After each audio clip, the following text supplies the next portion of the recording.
दोस्तों आखिरकार ईपीएफओ ने पीएमवीआरवाई यानी ईएलआई स्कीम के तहत जो लोगों को 15,000 रुपये तक का बोनस मिलने वाला था उसका ऑप्शन यहाँ पे लॉन्च कर दिया है। ठीक है, आप अपने मेंबर ई सेवा के पोर्टल पे आप यहाँ पे देख सकते हैं, जैसे यहाँ पे है। ठीक है, अब यहाँ पे सवाल है कि इस बेनिफिट के तहत 15,000 रुपया किन लोगों को मिलेगा। ठीक है, तो थोड़ा आप धैर्य से समझिएगा कि ये बेनिफिट का लाभ आपको एक्चुअल में मिलेगा या नहीं मिलेगा।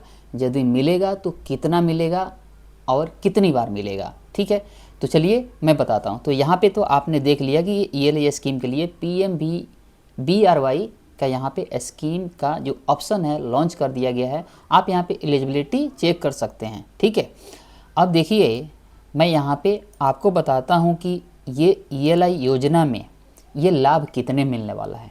तो पहला है कि पहली बार नौकरी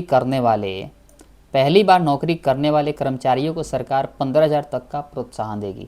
ठीक है, 15,000 रुपया आपको जो है बोनस मिलेगा पहली बार।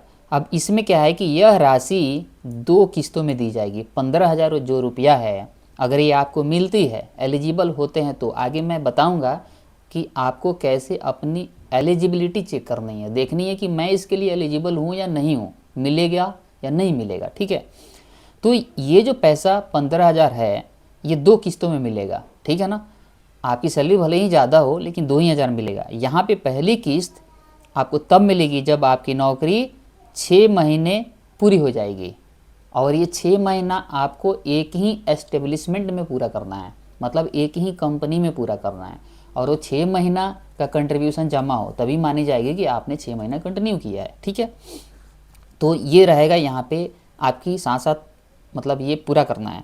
दूसरी किस्त आपको जो मिलेगी 12 महीना पूरे होने पर, और साथ में फाइनेंशियल लिटरेसी कोर्स करना पड़ेगा। यानी पहला किस्त जो ईपीएफओ भेजेगा आपको वो 6 महीना नौकरी करने के बाद एक ही कंपनी में भेज देगा, लेकिन दूसरी किस्त जब भेजेगा तो 12 महीने के बाद भेजेगा, और इसमें एक कंडीशन है कि आपको फाइनेंशियल लिटरेसी का कोर्स करना है। ठीक है, और इसका सर्टिफिकेट आपको देना पड़ेगा वहाँ पे। अब आपके मन में सवाल आ रहा होगा कि फाइनेंशियल लिटरेसी कोर्स कहाँ पे करेंगे, तो ये जो है लिंक आपको ईपीएफओ के वेबसाइट पे ही मिल जाएगा। आप घर बैठे ये कोर्स ऑनलाइन कर सकते हैं। ठीक है, अब मैं यहाँ पे एक चीज़ क्लियर कर दूँ कि यह राशि कर्मचारी को सैलरी के अलावा प्राप्त होगी। अब ये मत समझिए जो 1 महीने की जो सैलरी या बोनस मिल रहा है वो जो है जो कंपनी की तरफ से जो सैलरी मिलेगी वो नहीं मिलेगी, ऐसा नहीं है। यानी कंपनी जो सैलरी देगी वो देगी ही, लेकिन ये 15,000 आपको इसके अलावा मिलेगी। ठीक है, तो ये तो आप समझ गए। अब मैं आपको बता देता हूँ कि एलिजिबिलिटी योग्यता कैसे चेक करना है कि भाई मुझे मिलेगा भी या नहीं मिलेगा, कि ऐसे ही मैं खुश हो रहा हूँ। ठीक है, तो चलिए देखिए मैं आपको ये बता देता हूँ कि आपको एलिजिबल होने के लिए आपको क्या करना पड़ेगा। तो एलिजिबल होने के लिए वही एम्प्लॉय कर्मचारी इसके लिए पात्र है जो 1 अगस्त 2025 से 31 जुलाई 2027 के बीच पीएफ में रजिस्ट्रेशन लेता है, यानी पहली बार काम करने जाता है किसी कंपनी में। यानी अभी 1 अगस्त बीत चुका है, उस समय से देखा जाएगा कि कौन कौन लोगों का, किन किन कर्मचारी का यूएन फर्स्ट टाइम बना है। ठीक है, और ये चलते रहेगा 31 जुलाई 2027 तक। जितने भी फर्स्ट टाइम यूएन क्रिएट होंगे उनको ये लाभ मिलेगा। अभी इस पे ईपीएफओ की तरफ से क्लैरिफिकेशन नहीं आया है कि जो लोग पहले से यूएन बना है अगर वो रीज्वाइन करते हैं तो उनको मिलेगा नहीं मिलेगा, तो ये अभी सवाल पेचीदा है। इस पे जैसे क्लैरिफिकेशन आएगा मैं इस पे भी आप लोग को अपडेट दे दूंगा कि जो रीज्वाइन करते हैं उनको भी भाई मिलनी चाहिए नहीं मिलनी चाहिए, पहले नौकरी छोड़ दिए। लेकिन ये पहला क्लियर है कि 1 अगस्त 2025 से 31 जुलाई 2027 तक जितने भी यूएन बनते हैं और वो लोग अपनी नौकरी 6 महीना कंटिन्यू करते हैं तो पहला किस्त, और 12 महीना करते हैं तो दूसरा किस्त, यानी पूरे 15,000 रुपये मिलेंगे उनको। ठीक है, अच्छा इनके साथ साथ कंपनी को भी मिलेगी, लेकिन उससे आपको क्या लेना देना है ना, वो कंपनी का वो अलग है, मैं आप लोगों के लिए बता रहा हूँ कर्मचारियों के लिए। ठीक है, तो ये फर्स्ट टाइम पीएफ मेंबरशिप यानी फर्स्ट टाइम यूएन आपकी बनती है तब। दूसरी इसमें कंडीशन है कि कर्मचारी की मासिक सैलरी 1 लाख रुपये से अधिक नहीं होनी चाहिए। ठीक है ना, यानी ये उन लोगों को भी बेनिफिट मिलेगी जिनकी 1 लाख सैलरी है या थोड़ा उसे कम है, 80,000 है, 90,000 है, उनको भी ये मिलेगा। लेकिन कितना मिलेगा, 15,000 मिलेगा। ऐसा इसलिए 15,000 मिलेगा कि ईपीएफ की जो सीलिंग है, वेज सीलिंग है, वो 15,000 है, इसलिए 15,000 ये रुपया दिया जाएगा ईपीएफओ की तरफ से। ठीक है, तो ये 1,00,000 रुपये तक वाले लोगों को मिलेगा, उससे ज़्यादा वाले को नहीं। ठीक है, तीसरी इसमें ये कंडीशन आपको फुलफिल करना है कि यूएन आपका एक्टिवेट होनी चाहिए। अगर आपका यूएन एक्टिवेट नहीं है तो भी नहीं मिलेगा। आधार और बैंक खाते यूएन से लिंक होनी चाहिए। पहले आप यूएन को एक्टिवेट करिए और आधार और बैंक खाता आपका यूएन से भी लिंक होनी चाहिए। कैसे बैंक खाता लिंक करना है, एक्टिवेट करना है यूएन को, इस पर मैं वीडियो बना चुका हूँ और उस वीडियो का लिंक इस वीडियो के डिस्क्रिप्शन में मैं डाल दिया हूँ। आप जा करके देख करके अपना यूएन एक्टिवेट कर सकते हैं, बैंक अकाउंट लिंक कर सकते हैं, अपना आधार भी, ठीक है, लिंक करवा सकते हैं। नेक्स्ट चौथा आपको क्राइटेरिया ये है कि दूसरी किस्त पाने के लिए योजना द्वारा निर्धारित फाइनेंशियल लिटरेसी प्रोग्राम करना आवश्यक है। जैसे मैंने पहले ही बता दिया, ठीक है, कि दूसरी किस्त लेने के लिए आपको फाइनेंशियल लिटरेसी कोर्स करना पड़ेगा, जिसका ऑप्शन आपको ऑनलाइन ईपीएफओ पोर्टल पे ही मिल जाएगा।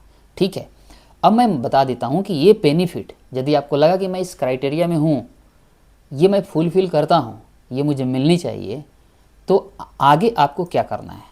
तो आपको आगे 3 चीज़ें करनी हैं। ठीक है, आपको करनी है ये, पहले तो आप अपने मोबाइल में आधार फेस आरडी ऐप डाउनलोड कर लीजिए। ठीक है, उसके बाद डाउनलोड करने के बाद उसके बाद उमंग ऐप भी डाउनलोड कर लीजिए। ये 2 ऐप मैंने बताया, ठीक है ना, ये दोनों के माध्यम से आपको पहला काम करना है यूएन एक्टिवेट। यदि नहीं है तो यूएन एक्टिवेट कर लिए। अगर आपको लगता है कि मैं यूएन एक्टिवेट कर चुका हूँ, मेरा यूएन एक्टिवेट है, तो एक और काम बचता है, उसको भी करना आवश्यक होगा, तभी आपका पैसा आएगा, है ना। दूसरा ये करना है, यदि यूएन एक्टिवेट है तो face authentication of already activated UN, आपका फेस ऑथेंटिकेशन करना है। उसके बाद ही आपका पैसा पहला किस्त और दूसरा किस्त आएगा, नहीं तो आपका पैसा नहीं आएगा। यानी आप एलिजिबिलिटी वहाँ पे चेक करेंगे, शो ही नहीं करेगा कि आपका ये जो है अभी पेंडिंग है। तो आपको जो है पहला यूएन एक्टिवेट करना है, दूसरा फेस ऑथेंटिकेशन करना है। तो ये है प्रोसेस। आगे मैं एक और चीज़ बता देता हूँ कि ये तो रहा कि आप इस क्राइटेरिया को फुलफिल करते हैं और आपको ये बेनिफिट मिलनी चाहिए, लेकिन इसके साथ साथ यदि कंपनी इस क्राइटेरिया को, कंपनी अगर अपनी क्राइटेरिया को फुलफिल नहीं करती है तो आपको भी बेनिफिट नहीं मिलेगा। उनके लिए भी कुछ है कि आप अपनी क्राइटेरिया फुलफिल करते हैं या नहीं करते हैं। ये स्कीम इसलिए लाया गया है ताकि ज़्यादा से ज़्यादा रोज़गार जो है क्रिएट हो, ज़्यादा लोग को रोज़गार मिले, बेरोज़गारी कम हो। तो यदि कंपनी ज़्यादा, उन लोगों के लिए ये रखा गया है शर्त कि अगर आप ज़्यादा रोज़गार देते हैं, ज़्यादा लोग को हायर करते हैं, नियुक्ति देते हैं, तो आपको भी बेनिफिट मिलेगी। तो इसमें दोनों लोगों को बेनिफिट दिया जा रहा है। तो यदि कंपनी को भी दिया गया कि एक बेस लाइन तय किया गया, जैसे मान लीजिए किसी कंपनी में 500 एम्प्लॉई थे अगस्त में, तो उनको कम से कम 10-20 बढ़ाने पड़ेंगे, 50 बढ़ाने पड़ेंगे, 100 बढ़ाने पड़ेंगे। तो इस तरह के क्राइटेरिया है। यदि वो बढ़ाते नहीं हैं तो फिर वो एलिजिबल नहीं होंगे, और यदि वो एलिजिबल नहीं होंगे तो आप भी एलिजिबल नहीं होंगे। ठीक है, तो ये दोनों लोगों को फुलफिल करना है। इसके अलावा आपके मन में कोई भी सवाल रह जाता है, आपको लगता है कि मुझे समझ में नहीं आया, तो आप कमेंट बॉक्स में ज़रूर लिखिएगा, मैं आपको ज़रूर जवाब देने की पूरा प्रयास करूँगा। मिलते हैं अगले वीडियो में, तब तक के लिए नमस्कार, बाय। चैनल को नए हैं तो सब्सक्राइब कर लीजिएगा ईपीएफ अपडेट पाने के लिए आएगा। Thank you, bye.